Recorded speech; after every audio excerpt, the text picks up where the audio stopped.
प्यारे भाइयों और बहनों, नमस्कार। पिछले सप्ताह गुलमर्ग में तीसरे खेलो इंडिया नेशनल विंटर गेम्स का समापन समारोह संपन्न हुआ और 26 गोल्ड मेडल्स जीतकर जम्मू कश्मीर के युवा खिलाड़ियों ने विंटर स्पोर्ट्स में अपना परचम लहराया। 13 गोल्ड मेडल्स जीतकर महाराष्ट्र दूसरे स्थान पर तथा हिमाचल प्रदेश 10 गोल्ड मेडल्स के साथ तीसरे स्थान पर रहा। विंटर स्पोर्ट्स के इस सबसे बड़े खेल उत्सव में 25 से ज्यादा राज्यों के 1500 खिलाड़ियों ने अपनी दमदार प्रतिभा का प्रदर्शन किया और गुलमर्ग तथा उसकी असीमित संभावनाओं का साक्षी बना। आज देश के अलग अलग हिस्सों में इस भव्य आयोजन को लेकर जम्मू कश्मीर की चर्चा हो रही है। मैं इस सफल आयोजन के लिए स्पोर्ट्स काउंसिल तथा यूथ एवं स्पोर्ट्स डिपार्टमेंट और उनकी पूरी टीम की भूरी भूरी प्रशंसा करता हूं। और जम्मू कश्मीर के कोने कोने में आधुनिक स्पोर्ट्स इंफ्रास्ट्रक्चर तैयार किए जा रहे हैं और माई यूथ माई प्राइड जैसे प्रयास एक जन आंदोलन का स्वरूप ले चुके हैं। मुझे इस बात की बेहद खुशी है कि आज पहले से कहीं ज्यादा संख्या में हमारे नौजवान स्पोर्ट्स टूर्नामेंट में भाग ले रहे हैं और अपने सपनों को साकार कर रहे हैं। स्पोर्ट्स का सॉफ्ट पावर समाज में नई आकांक्षाओं, नई ऊर्जा का संचार करता है।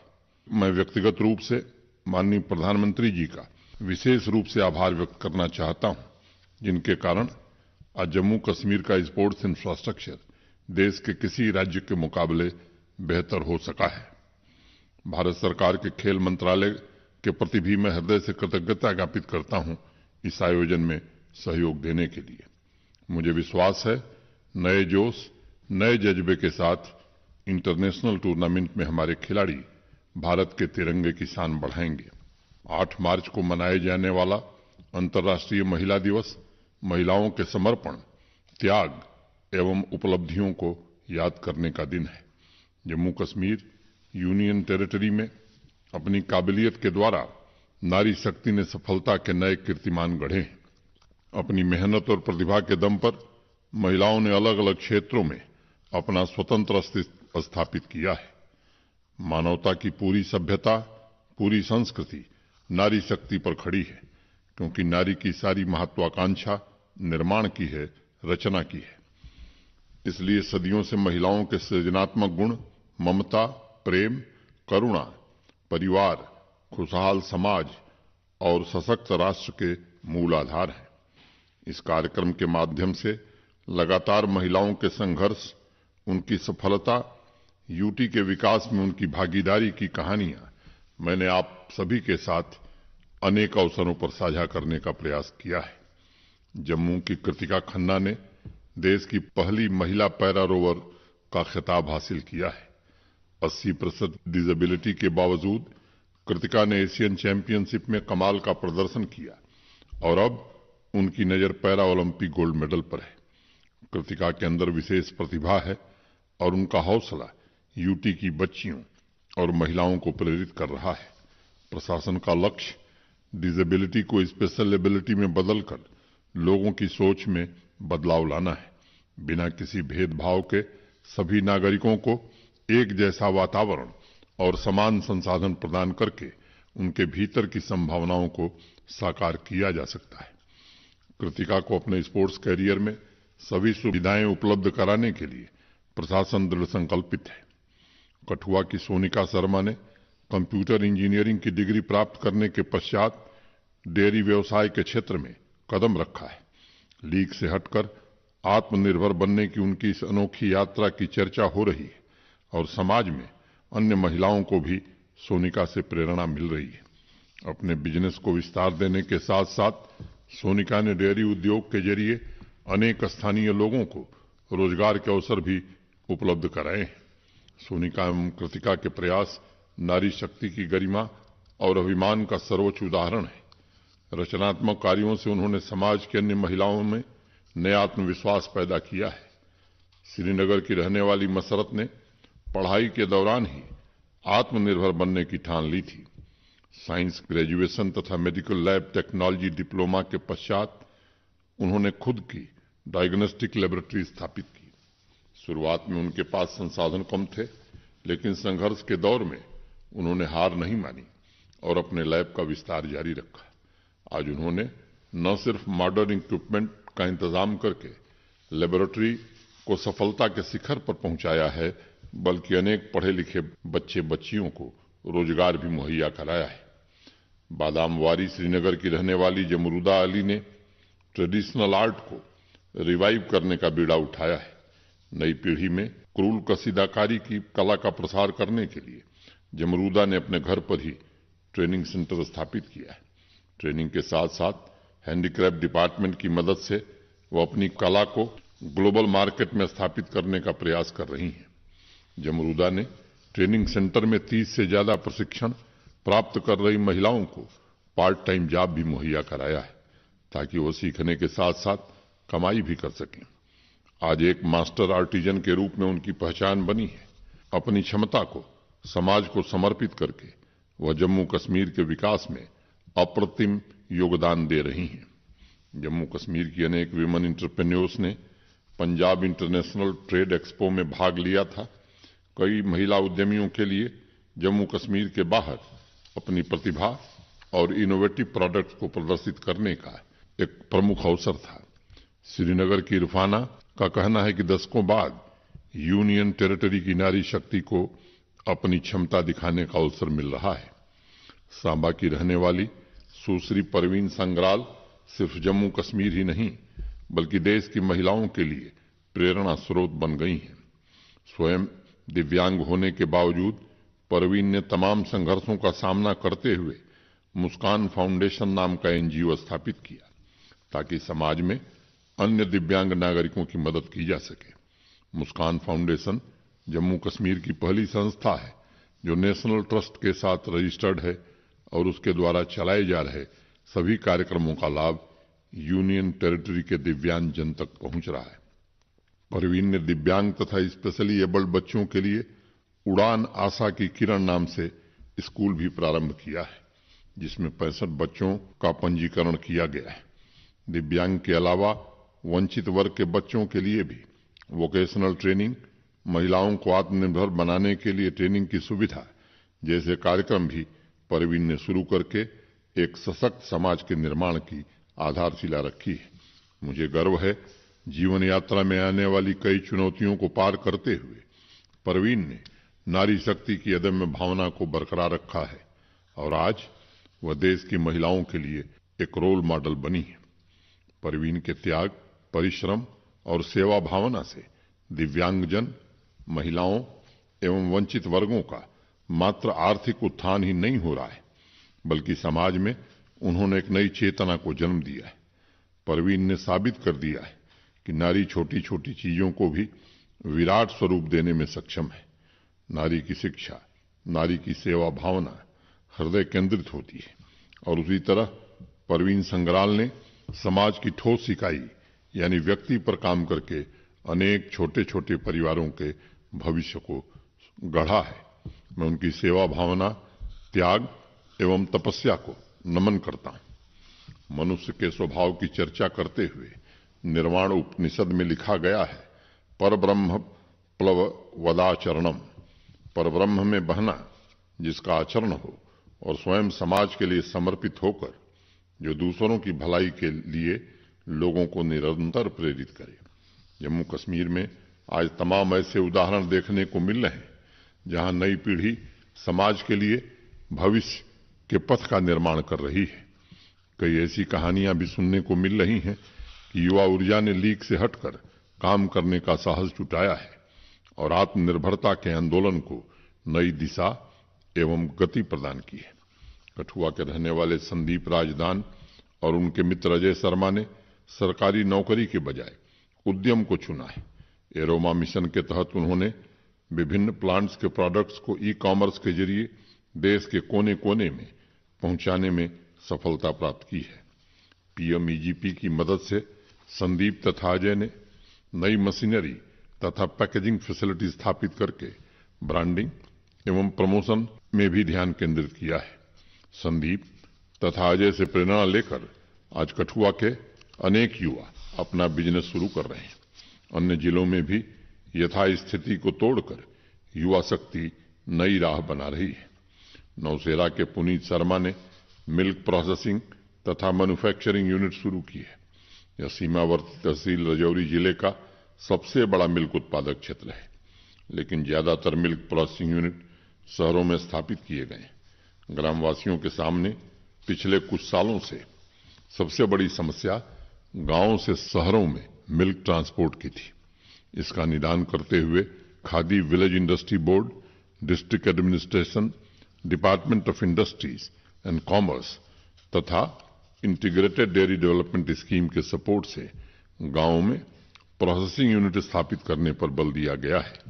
इससे डेयरी फार्मर्स को सहूलियत भी हो रही है तथा युवाओं को रोजगार और उद्यम के नए अवसर भी प्राप्त हो रहे हैं। पुनीत शर्मा के साहसिक कदम और जिला प्रशासन के सहयोग से ग्रामीण उद्योग को एक नया मोड़ दिया गया है। मिल्क प्रोडक्शन में अग्रणी जिले कन्वर्जेंस के राजौरी मॉडल को अपनाकर युवा उद्यमिता के अभियान को नई गति प्रदान कर सकते हैं। मुझे प्रसन्नता है कि युवा ऊर्जा आज बड़ी सहजता से समाज में अपनी नई पहचान स्थापित कर रही है। पुरानी कहावत है कि जड़ें जितनी गहरी हो जाती उतना ही पेड़ ऊपर उठता है। हमारा युवा वर्ग ही समाज और राष्ट्र की जड़ है। हमारे नौजवान जितनी तरक्की करेंगे, समाज के विकास की शाखाएं उतनी ही ऊपर जाएंगी। नौजवान ही समाज का चरित्र निर्मित करता है, समृद्धि लाता है, श्रम लाता है, संकल्प पैदा करता है, समाज को हिम्मत देता है। युवा ही राष्ट्र को विश्वास एवं संकल्प देता है कि कुछ नया आविष्कार किया जा सकता है, नई संभावनाओं का निर्माण हो सकता है। युवा ही समाज को भरोसा देता है कि भविष्य हमारी मुट्ठी में है और अपने कल का निर्धारण हम स्वयं कर सकते हैं। आज जम्मू कश्मीर के कोने कोने में जो नया आत्मविश्वास आया है, नौजवानों के पुरुषार्थ में जो गति आई है, वह उन्हें नए आकाश, नए शिखर को छूने के लिए प्रेरित कर रही है। मेरी कामना है कि भविष्य उन्मुख होकर यूनियन टेरिटरी की युवा ऊर्जा विकास यात्रा को दृढ़ आधार प्रदान करे। कठुआ से रोहित खजूरिया ने सरकारी स्कूलों में रिफॉर्म के संबंध में मुझे एक पत्र भेजा है। रोहित का सुझाव है कि सभी टीचर्स 2 वर्ष ग्रामीण स्कूलों में अपनी सेवाएं दें। रोहित ने लिखा है, इस तरह का प्रावधान जहां एक तरफ ग्रामीण क्षेत्र के स्कूलों में नई वाइब्रेंसी लाएगा, वहीं टीचर्स को यूनियन टेरिटरी के ग्रामीण सामाजिक अर्थव्यवस्था का एक्सपोजर भी मिलेगा। उन्होंने ऐसे टीचर्स के लिए स्पेशल इंसेंटिव प्रदान करने का भी सुझाव दिया है। रोहित, आपके पत्र के लिए बहुत बहुत धन्यवाद।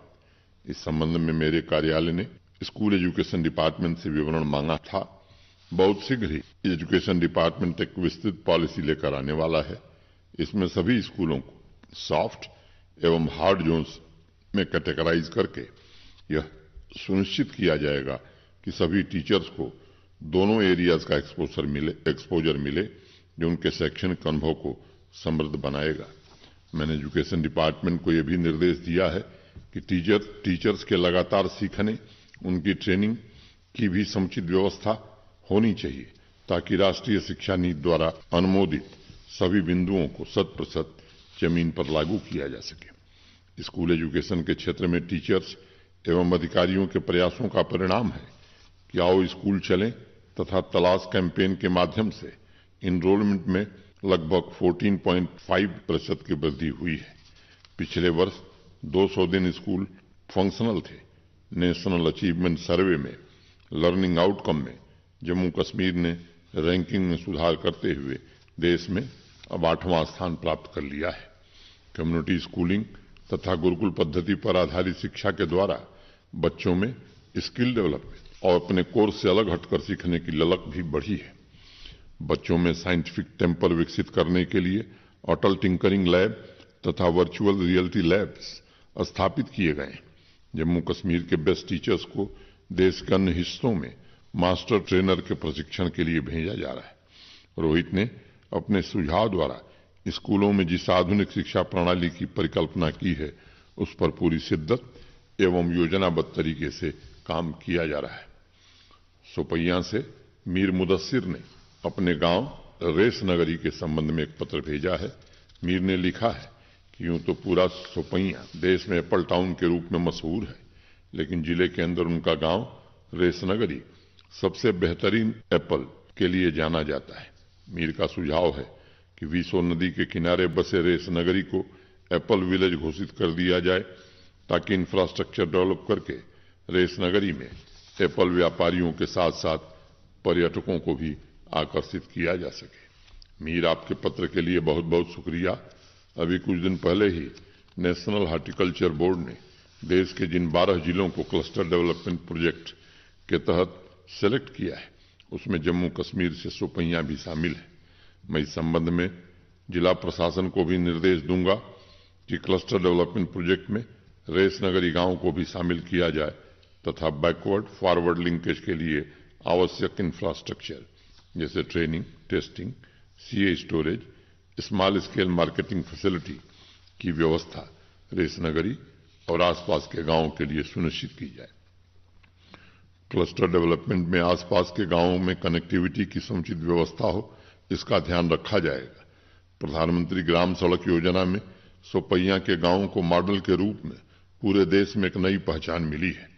जिन इलाकों में लिंक रोड नेटवर्क को सशक्त करने की आवश्यकता होगी, उस पर योजनाबद्ध तरीके से काम करने का भी निर्देश दिया जाएगा। वर्तमान में हॉलिस्टिक एग्रीकल्चर तथा एलाइड सेक्टर डेवलपमेंट के तहत ब्लॉक स्तर पर ट्रेनिंग कार्यक्रमों का आयोजन हो रहा है और सभी अधिकारी शीघ्र ही किसान भाइयों से सीधा संपर्क स्थापित करेंगे। जम्मू कश्मीर यूनियन टेरिटरी के एग्रीकल्चर तथा हॉर्टिकल्चर क्षेत्र के कायाकल्प के लिए यह बहुत बड़े अभियान की शुरुआत हुई है। मेरा सभी किसान भाइयों से आग्रह है कि सक्रिय रूप से इस अभियान का हिस्सा बनिए और आमदनी में वृद्धि के साथ साथ आपकी मेहनत अस्थायी आजीविका में परिवर्तित हो। प्रशासन इसके लिए पूरी तरह प्रतिबद्ध है। अनंतनाग से ओवैस ने स्वयंसेवी संस्थाओं के संबंध में कुछ सुझाव भेजे हैं।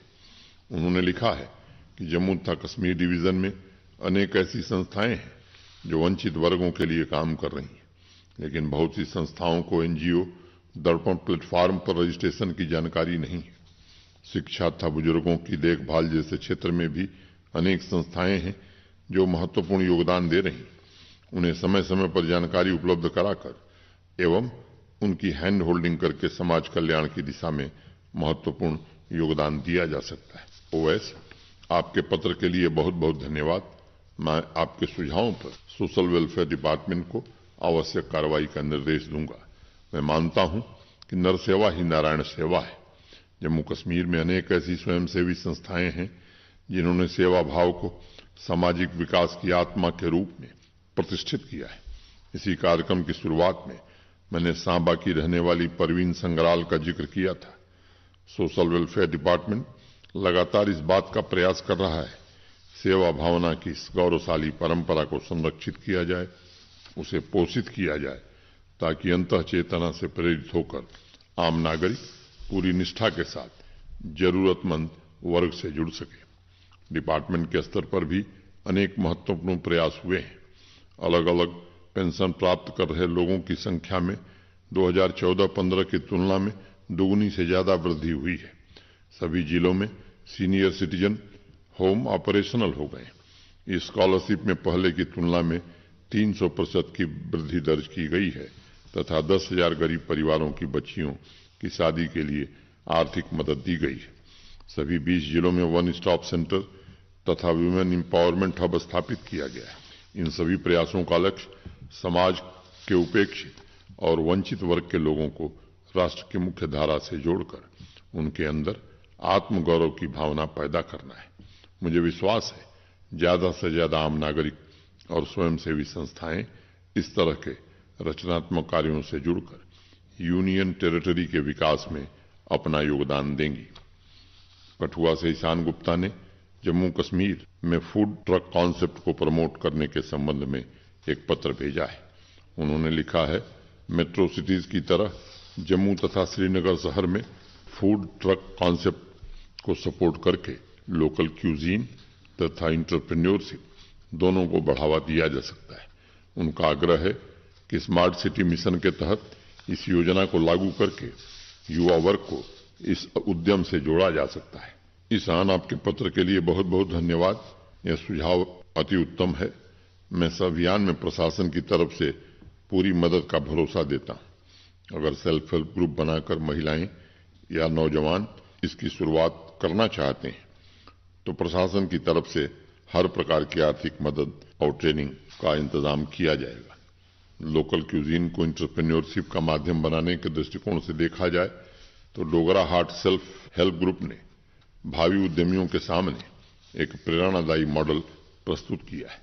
मैंने इस कार्यक्रम के माध्यम से कोठियां पंचायत की सरपंच नीलम शर्मा तथा उनके ग्रुप की महिलाओं का जिक्र पहले किया था। जो लोग भी इस व्यवसाय में रुचि रखते हैं, मैं उनका आह्वान करता हूं कि अपने ब्लॉक या जिला मुख्यालय पर जेके बैंक, मिशन यूथ या रूरल लाइवलीहुड मिशन के अधिकारियों से संपर्क करके अपने सपनों को सार्थक बनाने की दिशा में कदम बढ़ाएं। प्यारे भाइयों और बहनों, मैं मानता हूं कि किसी भी चीज की जिज्ञासा अपने आप में सफलता का पहला कदम है। संसार में एक भी सीढ़ी ऐसी नहीं बनी है जो दोनों तरफ से नहीं जाती है। यह आपके संकल्प पर निर्भर करता है कि आप किस तरफ जाना चाहते हैं। बीज के अंदर फूल बनने की संभावना निहित होती है। बीज का अल्टीमेट लक्ष्य फ्लावरिंग है।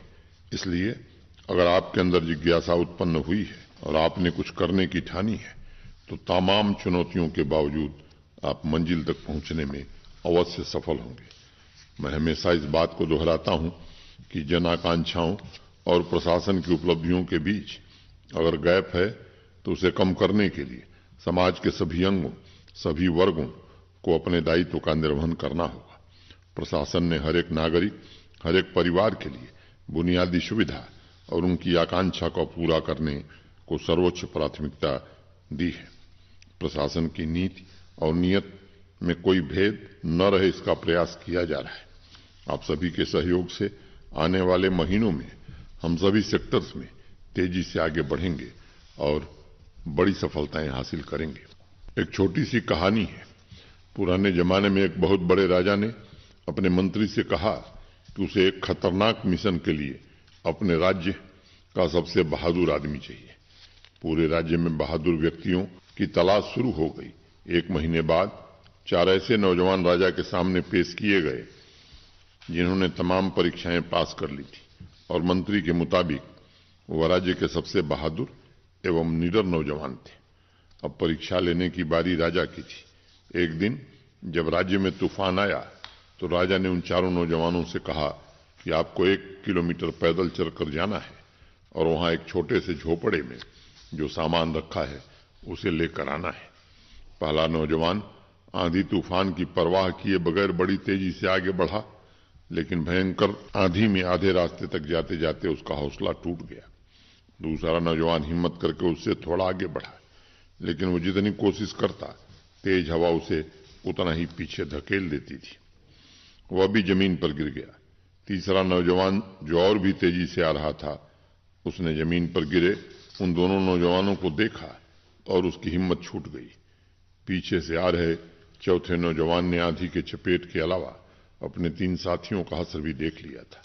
अब वह जल्दबाजी में नहीं था, वह धीरे धीरे 1 कदम आगे बढ़ा रहा था और स्वयं से कहता जा रहा था कि बस 1 कदम और।